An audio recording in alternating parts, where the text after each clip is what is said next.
नमस्कार प्रणाम। मैं आपकी दोस्त प्रतिमा। स्वागत है आप सभी का हमारे YouTube चैनल में। कैसे हैं आप सभी? आशा करती हूँ कि आप सभी स्वस्थ होंगे और अपनी तैयारी बेहतर ढंग से कर रहे होंगे।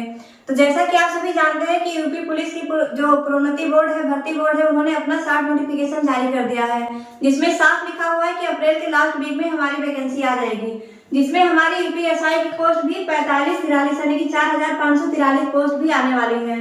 तो उसी के लिए हम तैयारी करवा रहे हैं, जिसमें हम हिंदी का विषय शुरू कर चुके हैं। हिंदी में हमने लास्ट टॉपिक बताया था कारक का।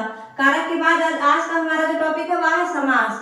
तो समास के बारे में हम बात करते हैं कि समास होता क्या है, कितने प्रकार के होते हैं। तो आइए अब हम वीडियो को शुरू करते हैं। तो जानते हैं कि समास होता क्या है।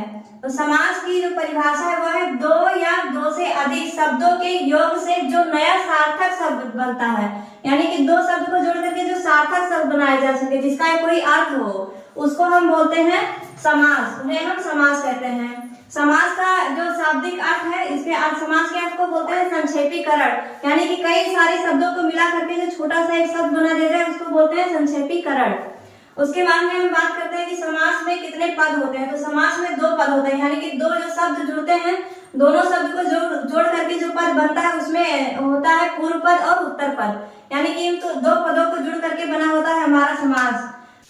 पद की प्रधानता के आधार पर समास चार प्रकार के होते हैं, यानी कि जो समास का भेद है वह होता है चार प्रकार का।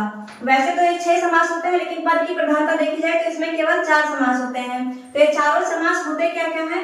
तो पहला है अव्ययीभाव समास, दूसरा है द्वंद्व समास, तीसरा है तत्पुरुष समास, चौथा हमारा है बहुव्रीहि समास। तो इन चारों समासों को हम कैसे विभाजित करते हैं कि इसमें ये पद प्रधान है, इसमें दूसरा पद प्रधान है। तो आइए हम बात करते हैं कि इसमें कौन सा पद प्रधान होता है। तो हमारा जो अव्ययीभाव समास होता है, इसमें पूर्व पद प्रधान होता है। पूर्व पद प्रधान होता है, इसको हम बोलते हैं अव्ययीभाव समास। जो हमारा द्वंद्व समास होता है, इसमें दोनों पद प्रधान होते हैं, यानी पूर्व पद और उत्तर पद दोनों पद प्रधान होते हैं। और जो हमारा तत्पुरुष समास है, इसमें केवल उत्तर पद प्रधान होता है, यानी कि तत्पुरुष समास में हमारा उत्तर पद यानी कि पिछला पद जो है प्रधान होता है। वहीं बहुव्रीहि समास की बात करें तो ना ही उत्तर पद प्रधान होता है और ना ही पूर्व पद प्रधान होता है, इसमें कोई अन्य पद प्रधान होता है, यानी कोई अन्य अर्थ निकल करके आता है। इन दोनों शब्दों को मिला करके हम किसी अन्य अर्थ की कल्पना करते हैं, उसको हम बोलते हैं बहुव्रीहि समास। अब उसके बाद हम तत्पुरुष समास की बात करें तो इसके दो और भेद, जैसे कि कर्मधारय समास और द्विगु समास। इसमें भी क्या होता है कि उत्तर पद ही प्रधान होता है, इन दोनों में भी उत्तर पद प्रधान होता है। तो अब इसके बाद आगे हम बात करते हैं कि अव्ययीभाव समास होता क्या है और इसकी परिभाषा के बारे में हम बात करते हैं। तो जिस समास का प्रथम अव्यय तथा दूसरा पद संज्ञा या विशेषण होता है, यानी इसका प्रथम पद जो है वह अव्यय हो और दूसरा पद जो हमारा हो संज्ञा या विशेषण हो, उसको हम क्या बोलते हैं? उसको हम बोलते हैं अव्ययीभाव समास। यानी इसका मतलब है कि प्रथम पद जो हमारा प्रधान हो, यानी प्रथम पद की प्रधानता होती है, उसको हम बोलते हैं अव्ययीभाव समास। इसका एक ट्रिक भी है, यानी शॉर्ट में हम जानते हैं कि इसको कैसे हम समझ सकते हैं कि कौन सा अव्ययीभाव समास है। तो इसका शॉर्ट ट्रिक है कि जिन शब्दों के प्रारंभ में, यानी ऐसे कुछ शब्द होंगे जिनके प्रारंभ में यथा, आ, भर, अनु, निर, प्र, प्रति आता है, उसको हम बोलते हैं अव्ययीभाव समास। तो अव्ययीभाव समास में जिनमें यथा, आ, भर, अनु, निर या प्र या प्रति लगा हो, उसको हम बोलेंगे अव्ययीभाव समास। तो ये इसका एक ट्रिक है, इसको देखते ही आप लोग टिक लगा सकते हैं, सही लगा सकते हैं। तो अव्यय के योग से बनने वाला शब्द अव्ययीभाव समास कहलाता है। इसका एक शॉर्ट ट्रिक है कि अव्यय के योग से बनने वाला अव्ययीभाव समास कहलाता है। तो इसके बाद में हम बात करते हैं कि इसका एग्जांपल में हम क्या क्या ले सकते हैं, क्वेश्चन में पूछा क्या जाता है। तो कभी कभी क्वेश्चन में आता है यथाशक्ति हमारा कौन सा समास है। तो यथाशक्ति हमारा क्या है? यथा आ गया तो मतलब क्या हो गया? हमारा अव्ययीभाव समास हो गया। ऐसे ही आ गया इसमें आजन्म में, तो आजन्म में हमारा क्या हो गया? अव्ययीभाव समास। आजन्म मतलब जन्म से लेकर के, तो जन्म से लेकर के एक छोटा शब्द अगर हमने बनाया, संक्षेपीकरण किया, तो हो गया हमारा आजन्म। वैसे यथाशक्ति हमारे शक्ति के अनुसार, इसको हमने संक्षेपीकरण किया यानी कि समास बनाया, तो हो गया हमारा यथाशक्ति। ऐसे हमारा है प्रत्येक। प्रत्येक मतलब होता है हर एक। हर एक का मतलब हो गया हमारा कि हर एक को अगर हम शॉर्ट करते हैं तो हो जाता है हमारा ये प्रत्येक। प्रत्येक जैसे हम बोल सकते हैं इसको अव्ययीभाव समास, क्योंकि यहाँ पर क्या लगा हुआ है? हमारा प्र लगा हुआ है। वैसे यहाँ पर हमारा है प्रतिशत। प्रतिशत मतलब हो गया प्रत्येक शत, प्रत्येक 100 में। वैसे साफ साफ यानी ये बारंबारता वाले जो शब्द हैं, जो एक ही शब्द बार बार आए, जैसे कि हमारा धीरे धीरे हो गया, एक एक हो गया, ये सब हमारा क्या हो गया, अव्ययी भाव समास हो गया। ऐसे ही भर पेट, क्योंकि वहां पे भर हमने बताया ना कि भर लगा हो पीछे, तो या आगे जैसे भर पेट का मतलब हो गया कि पेट भर के, हमारा पेट जब भरा होता है खाना बना खाने से, तो हो गया भर पेट। ये भी हमारा क्या है, अव्ययी भाव समास। निर्विवाद मतलब कि बिना किसी विवाद के, बिना विवाद के, तो ये इसमें भी हमारा निर लगा हुआ है, तो क्या हमारा हो गया, अव्ययी भाव समास। उसके बाद हमारा आ गया आजीवन, जीवन के अंत तक, यानी आजीवन, आ इसमें लगा हुआ है, तो ये सब हमारे हो गए अव्ययी भाव समास। लेकिन इसमें कुछ अपवाद भी हैं, जैसे कि हमारा यहाँ पर दिया गया है, यदि किसी समास में पहला पद संख्यावाची हो, पहला पद संख्यावाची हो तथा उत्तर पद किसी नदी या जल का नाम हो, तो वहां पर क्या होता है, अव्ययी भाव समास होता है। जैसे कि यहाँ पर पंचगंगा, तो जो पंच दिया है ये हमारा क्या दिया गया है, संख्यावाची शब्द हो गया पंच, तो ये हम, और गंगा दिया हुआ है, तो गंगा क्या हो गया, हमारा नदी का नाम हो गया, तो ये भी हमारा अव्ययी भाव समास है। वही हम बात करते हैं पंच नद्या, यानी कि नदी का नाम दे दिया गया, नदी हो गया, तो पंच नद्या मतलब ये भी हो गया अव्ययी भाव समास। अब इसके बाद हम बात करते हैं तत्पुरुष समास होता क्या है। तत्पुरुष समास होता क्या है, इसके बारे में हम बात करते हैं। तो जिस समास का उत्तर पद यानी कि दूसरा पद प्रधान होता है उसे हम तत्पुरुष समास कहते हैं। तो इसमें क्या होता है कि पहला पद जो होता है हमारा विशेषण होता है, और दूसरा पद हमारा होता है विशेष, यानी कि पहला पद जो होता है दूसरे पद की विशेषता बताता है, इसीलिए इसको हम तत्पुरुष समास भी कहते हैं। जैसे कि यहाँ पे कर्ता और संबोधन कारक हमने इसके पहले वाले वीडियो में पढ़ाया था, जिसमें कि 8 कारक हमारे होते हैं। तो जो कर्ता कारक होता है और संबोधन कारक होता है, इन दोनों कारकों को यहाँ पर छोड़ करके बाकी जो 6 कारक बचे, जैसे हमारा कर्म कारक, करण कारक, संप्रदान, अपादान, संबंध, अधिकरण, ये 6 कारक हमारा इसमें आता है। और इन सारे कारकों की जो इसका चिन्ह है, कारक चिन्ह होता है, उनका लोप होता है यहाँ पर।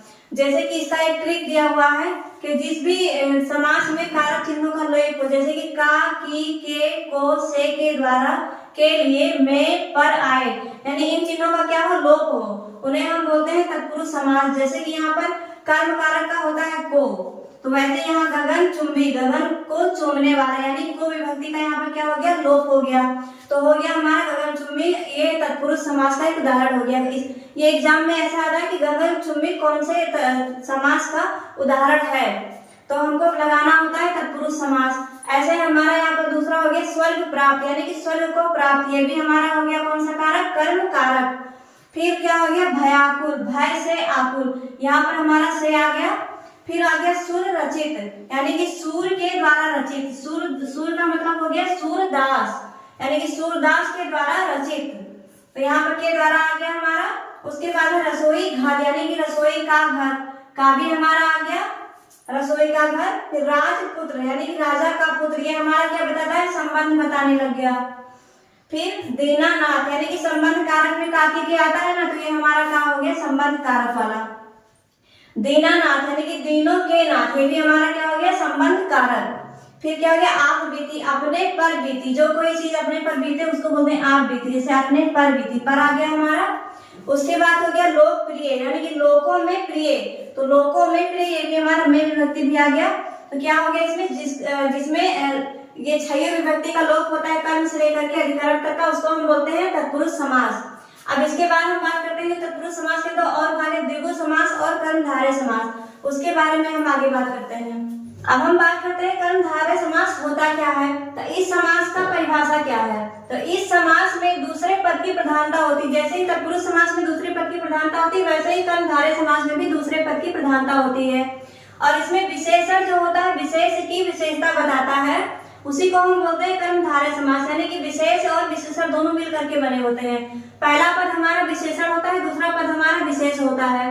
और इसमें जो जिस पद का लोप होता है वो होता है जो के समान, अगर ये दोनों आता है हमारा, तो हमारा हो जाएगा कर्मधारय समास। जैसे कि उदाहरण के रूप में हमने दिया हुआ है यहाँ पर महापुरुष, यानी महापुरुष का जो अगर हम समास विग्रह करेंगे, यानी कि समास को अलग करेंगे, तो हो जाएगा महान है जो पुरुष, यानी कि जो पुरुष महान है उसको हम क्या बोलते हैं, महापुरुष। तो इसमें क्या आ गया, है जो, तो है जो यहाँ पर दिया हुआ है। वैसे ही प्राण प्रिय मतलब प्राणों के समान प्रिय। तो के समान हमारा यहाँ पर आ गया, जैसे कि हमने यहाँ बताया था के समान का लोप होता है, प्राण प्रिय में के समान का लोप हो गया, यानी प्राणों के समान प्रिय, इसको हम बोलेंगे कर्मधारय समास। वैसे हमारे यहाँ दिया गया नील गाय, यानी नील है जो गाय नीली है उसको हम क्या बोलेंगे, कर्मधारय समास नील गाय को। नीलकंठ यानी कि नीला है जो कंठ, नीला कंठ किसका होता है, वैसे शंकर जी का भी माना जाता है, नीलकंठ हम सांप को भी बोल सकते हैं। तो नीला है जो कंठ हमारा क्या हो गया, कर्मधारय समास। अब इसके बाद में हम बात करते हैं द्विगु समास की। तो द्विगु समास हमारा होता क्या है, तो द्विगु समास हमारा वह है जिस समास का प्रथम पद संख्यावाचक और दूसरा पद संज्ञा हो, द्विगु समास कहलाता है। यानी कि प्रथम पद हमारा क्या हो, संख्यावाचक, किसी संख्या को बताता हो, और दूसरा पद हमारा क्या हो, संज्ञा हो, यानी कि उसको हम क्या बोलेंगे, द्विगु समास। जैसे कि दूसरे पद की इसमें भी प्रधानता होती है, सेम तत्पुरुष समास और कर्मधारय समास की तरह इसमें भी दूसरे पद की प्रधानता होती है। इसका जो ट्रिक है वह संख्यावाची प्लस संज्ञा, यानी संख्यावाची शब्द मिला करके और संज्ञा के मिला करके क्या बनाया जाता है, द्विगु समास।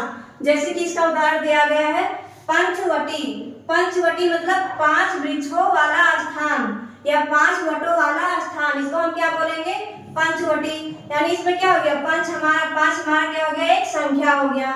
वैसे यहाँ दिया है शताब्दी मतलब हो गया 100 वर्षों का समूह, यानी कि 100 हमारा क्या हो गया, संख्यावाचक शब्द यानी कि द्विगु समास। उसके बाद तिराहा मतलब 3 राहों का समूह, 3 हमारा संख्यावाचक हो गया। चौमासा मतलब 4 मासों का समूह, यानी 4 मास मतलब 4 माह का समूह। दोपहर यानी कि 2 पहरों का समूह, 2 पहर हो गया 2 पहरों का समूह, ये हमारा हो गया द्विगु समास। जैसे इसके में आता है जैसे नवरात्रि हमारा क्या हो गया, 9 रात्रि का समूह यानी 9 रातों का समूह। चौराहा यानी 4 राहों का समूह, ये हमारा हो गया द्विगु समास। ऐसे ही सप्ताह हमारा होता है, 7 दिनों का एक समूह होता है जिसको हम बोलते हैं सप्ताह, तो ये हमारा क्या हो गया, द्विगु समास। तो अब समझ में आ गया होगा कि द्विगु समास जो जब भी आएगा कहीं संख्यावाचक हमको दिखेगा तो हम उस पे टिक लगाएंगे द्विगु समास पे। कर्मधारय समास के बाद में हमारा आता है द्वंद्व समास। तो हम बात करते हैं कि द्वंद्व समास होता क्या है। तो इस समास में दोनों पद की प्रधानता होती है। अभी तक हमने पढ़ा कि या तो प्रथम पद समान था या तो द्वितीय पद समान था, लेकिन जो द्वंद्व समास हमारा होता है इसमें दोनों पद की प्रधानता होती है, प्रथम पद भी प्रधान होता है और दूसरा पद भी प्रधान होता है। जैसे कि इसमें क्या होता है, विग्रह करने पर अगर हम इस समास को विग्रह करते हैं यानी अलग अलग करते हैं तो इसमें क्या आता है, और आ जाए, और शब्द आ जाए, अथवा आ जाए, या आ जाए, योम आ जाए, तो हम क्या बोलेंगे, इसको द्वंद्व समास बोलते हैं। और इसमें क्या होता है कि 2 विरोधीवादी शब्द, जैसे कि भाई बहन, तो भाई का एक अलग अर्थ है और बहन का एक अलग अर्थ है, तो इन दोनों का जो जुड़ाव होता है यह किसी एक चिन्ह के द्वारा होता है जिसको हम बोलते हैं योजक चिन्ह। यानी कि योजक चिन्ह से जो जुड़ा शब्द होता है उसको हम बोलते हैं द्वंद्व समास। जैसे कि उदाहरण के तौर पे यहाँ पे दिया हुआ है नदी नाले, यानी कि इसमें क्या हो गया, योजक चिन्ह लगा हुआ है बीच में, तो इसको क्या बोलेंगे, नदी और नाले। वैसे यहाँ ऊंचा नीचा, यानी योजक चिन्ह से जुड़ा है ना, तो इसको हम बोलेंगे ऊंचा या नीचा। यहाँ पे मैंने बताया था या लगा हुआ बीच में, तो ऊंचा या नीचा। ऐसे भाई बहन, भाई और बहन और लगा हुआ है। पाप पुण्य, पाप या पुण्य, तो ये सब किससे जुड़े हुए हैं, योजक चिन्ह से। और कभी कभी बिना योजक चिन्ह के भी होते हैं, जैसे धर्माधर्म मतलब धर्म अथवा अधर्म, तो यहाँ पर अथवा आ गया। वैसे देवासुर यानी देव अथवा असुर, ये भी क्या हो गया हमारा द्वंद्व समास। आग पानी, ये हमारे योजक चिन्ह से जुड़े हैं, आग योम पानी। ऐसे थोड़ा बहुत, थोड़ा या बहुत, इसको हम बोलेंगे क्या, द्वंद्व समास। इसके बाद हमारा आता है बहुब्रीहि समास। अब हम बात करते हैं बहुब्रीहि समास के बारे में कि बहुब्रीहि समास हमारा होता क्या है। तो अभी तक हमने पढ़ा कि प्रथम पद या द्वितीय पद की प्रधानता थी, लेकिन बहुब्रीहि समास में ऐसा होता है कि ना तो प्रथम पद समान होता है और ना ही दूसरा पद प्रधान होता है। जैसे कि इसमें दिया हुआ है, इस समास में कोई भी पद प्रधान नहीं होता है, यानी कि दोनों पद ही प्रधान नहीं होते हैं। दोनों शब्द मिल करके एक नया अर्थ प्रकट करते हैं। जैसे कि प्रथम पद और दूसरा पद मिल करके क्या करते हैं, एक नया अर्थ, नया शब्द निकालते हैं, उनको हम बोलते हैं बहुब्रीहि समास। जैसे कि यहाँ पर दिया है दशानन, दशानन मतलब 10 है आनंद जिसके, तो यहाँ पर ना तो 10 है कुछ और ना ही आनंद है कुछ, तो 10 और आनंद दोनों का ही कोई अर्थ नहीं है। इसका मतलब क्या हो गया, 10 है आनंद जिसके क्या हो गया हमारा रावण हो गया, क्योंकि रावण के कितने सिर हैं, 10 सिर हैं। तो इसमें दशा और नन दोनों का ही कोई भी अर्थ नहीं है, एक अलग अर्थ हमको बता रहा है क्या, रावण का, क्योंकि ये रावण की अर्थ हमको बता रहा है। अब इसमें कुछ और अपवाद भी है, जैसे कि कुछ शब्द जो कर्मधारय अथवा बहुब्रीहि दोनों के समान होते हैं। जैसे कुछ शब्द हम पढ़ रहे तो हमको लगता है जैसे कि ये कर्मधारय है, और कोई कोई हमको लगता है कि बहुब्रीहि है, यानी दोनों शब्द का अर्थ देते हैं। जैसे क्या हो गया हमारा, यहाँ पर दिया गया पीताम्बर। पीताम्बर क्या है, इसमें क्या दिया, पीत है जो अंबर, यानी पीला है जो अंबर, और उसी का अर्थ क्या है, पीत है वस्त्र जिसका। तो जो वस्त्र जिसका पीला है किसका है, श्री कृष्ण का। तो ये हमारा क्या दे रहा है, दोनों का अर्थ, यानी कि इसमें कर्मधारय भी लग रहा है हमको, और ये हमारा बहुब्रीहि भी हमको लग रहा है। तो इसको हम क्या वरीयता देंगे, अगर हमारा ऑप्शन में आता है केवल बहुब्रीहि तो हम बहुब्रीहि पे लगाएंगे, लेकिन अगर कर्मधारय भी साथ में दिया होता है और बहुब्रीहि भी दिया होता है तो हम वहां पर बहुब्रीहि पे ही वरीयता देंगे। लेकिन अगर बहुब्रीहि नहीं है और केवल कर्मधारय, तब हम वहां पर कर्मधारय पे लगाएंगे। लेकिन जब तक बहुब्रीहि दिया होगा तब हम हमेशा बहुब्रीहि पर ही सही का निशान लगाएंगे। अब हम बात करते हैं इसके आगे कि चतुर्भुज, इसका जो चतुर्भुज है इसमें क्या हो गया, 4 भुजाएं है जिसकी, 4 भुजाएं किसकी है, विष्णु जी की। तो ये हमारा क्या हो गया, बहुब्रीहि समास। उसके बाद है बीड़ा पाड़ी, बीड़ा है पाड़ी में जिसके, पाड़ी मतलब हाथ में जिसके। तो कौन है हमारी, जिसके हाथ में बीड़ा होता है वो है हमारी सरस्वती माता। उसके बाद क्या हो गया, कुछ शब्द ऐसे भी होते हैं जैसे मुक्का मुक्की, मुक्कों से जो लड़ाई होती है उसको हम बोलते हैं मुक्का मुक्की, ये भी हमारा बहुब्रीहि समास में आता है। बल के साथ है जो, यानी कि जो सबल है, ये भी हमारा बहुब्रीहि समास में आता है। ऐसे हमारा कमल नयन, कमल नयन मतलब हो गया कमल है जो नयन, ये हमारा कर्मधारय हो गया, लेकिन कमल के समान नहीं, ये हमारा क्या हो गया, बहुब्रीहि हो गया। लेकिन अगर हमको ऑप्शन में क्या मिलता है, केवल कर्मधारय मिलेगा तो कर्मधारय पे लगाएंगे, नहीं तो अगर बहुब्रीहि और कर्मधारय दोनों दिया हुआ है तो हम किस पे लगाएंगे, बहुब्रीहि पे टिक लगाएंगे। अब हमको सवाल आप लोग को बताते हैं कि कैसे सवाल इसमें आते हैं।